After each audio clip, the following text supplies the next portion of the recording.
Hello students, welcome to Chaturvedi classes. आज हम लोग पढ़ेंगे हमारे क्लास 10th का चैप्टर पॉलिनोमियल, जो आपकी एनसीईआरटी और एमपी बोर्ड की बुक में चैप्टर 2 है। आज जो क्वेश्चन हम लोग डिस्कस करने जा रहे हैं वो आपकी एक्सरसाइज 2.2 के क्वेश्चन नंबर 2 का फर्स्ट पार्ट है।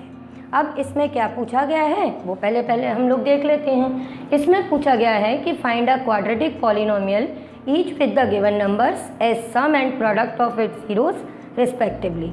आपको क्वेश्चन समझ में आया कि यहाँ पर हमको क्वेश्चन में दो नंबर्स दिए गए हैं।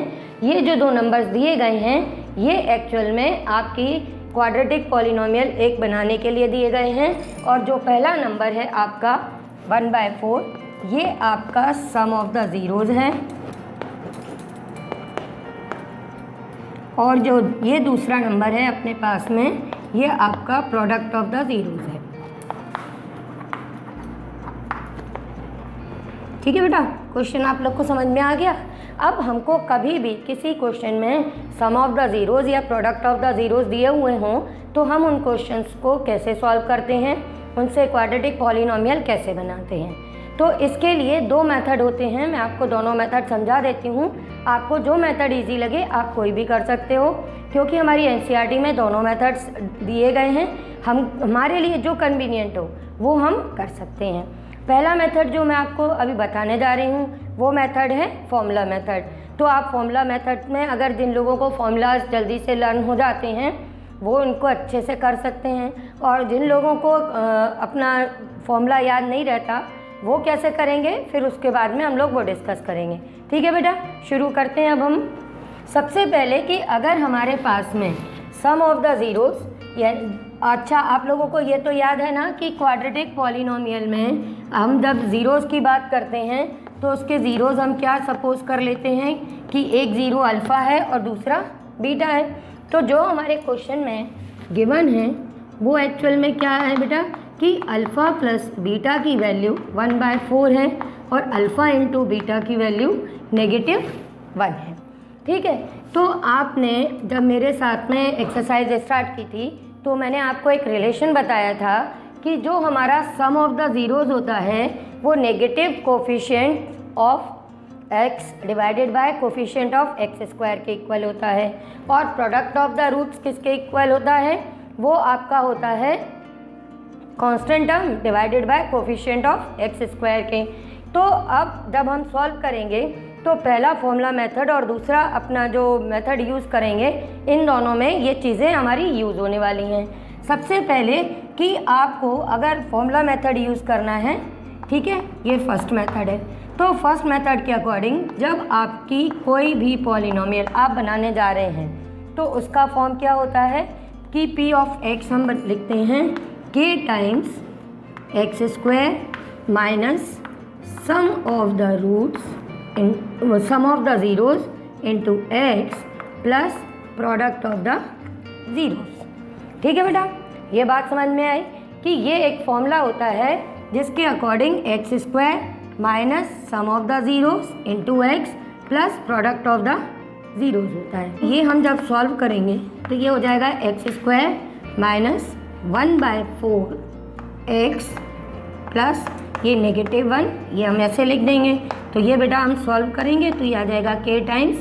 अब देखो, हम चाहते हैं कि हमारी पॉलिनोमियल में कभी भी रेशनल फॉर्म में कोई भी कोफिशिएंट ना आए, तो हम क्या करेंगे, हम यहाँ पर इसका एलसीएम ले लेंगे। तो ये आपका हो जाएगा 4x² माइनस x और ये -4। अब ये डिनोमिनेटर का 4 आप बाहर कर देना और ये आप इस टाइप से लिख देना 4x² माइनस x माइनस 4। अब k/4 कभी भी हम कोई भी चीज़ कॉमन लेते हैं तो जनरली उसको एक कांस्टेंट से रिप्रेजेंट करते हैं। तो ये k/4 को नेक्स्ट स्टेप में हम रिप्लेस कर देंगे k1 से, और ये आ जाएगा हमारा 4x² माइनस x माइनस 4। और क्योंकि आपने k1 सपोज किया है तो यहाँ पे आप लिख देना where k1 is equal to k/4। ठीक है, where k1 is equal to k/4। अब अगर किसी कारण से आपको ये मेथड याद नहीं रहता है तो आप कैसे करोगे वो और सीख लो आप लोग।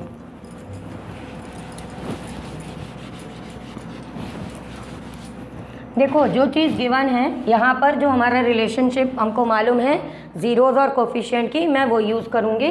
तो हम स्टार्ट कहाँ से करेंगे कि वी नो दैट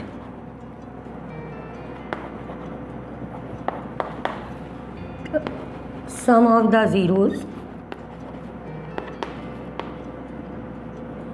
ये किसके इक्वल होता है बेटा, negative coefficient of x divided by coefficient of x square. ठीक है, ये हमने रिलेशनशिप सीख रखी है। अब हमको क्वाड्रेटिक पॉलिनोमियल बनानी है।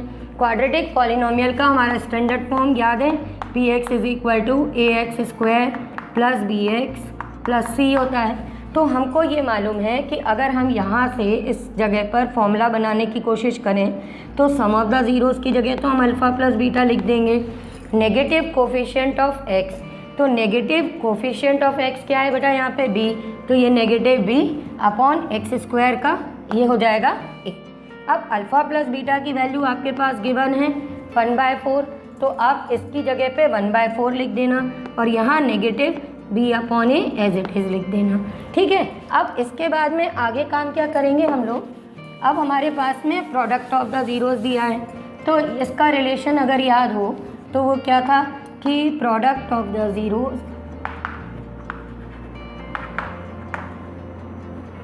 ये आपका इक्वल था constant term divided by coefficient of x square. ठीक है बेटा, तो अब कांस्टेंट टर्म अपनी यहाँ पर कांस्टेंट टर्म जब यहाँ पर कंपेयर करेंगे तो सी है और कोफिशिएंट ऑफ एक्स स्क्वायर ए है।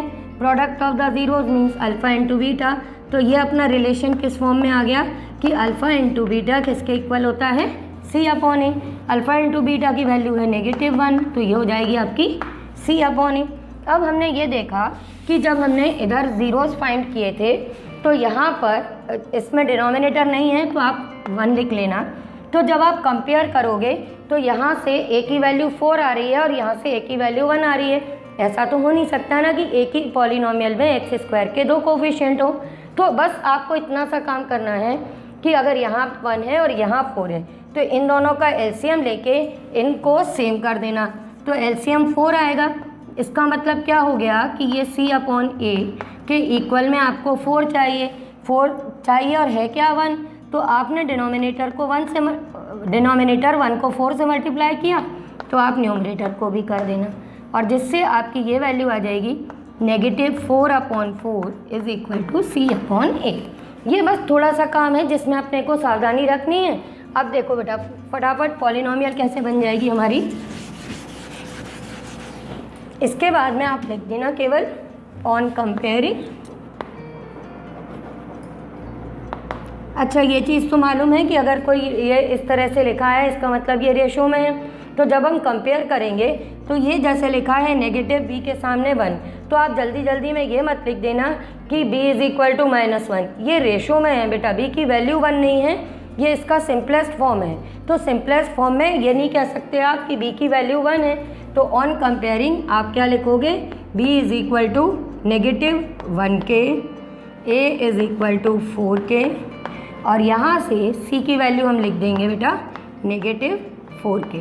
ये बात समझ में आ गई कि हमने ये कहाँ से लिखा, इनको कंपेयर किया, c के सामने -4, a के सामने 4, तो ये अपनी वैल्यूज़ आ गई।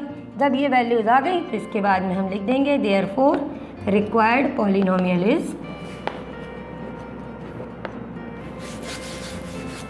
हमें मालूम है कि पी एक्स किसके इक्वल होता है, A X square plus B X plus C.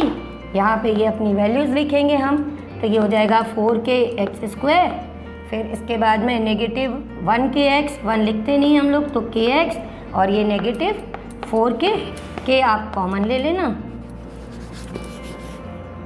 k आप कॉमन ले लेना, तो ये आ जाएगा 4x स्क्वायर -x -4।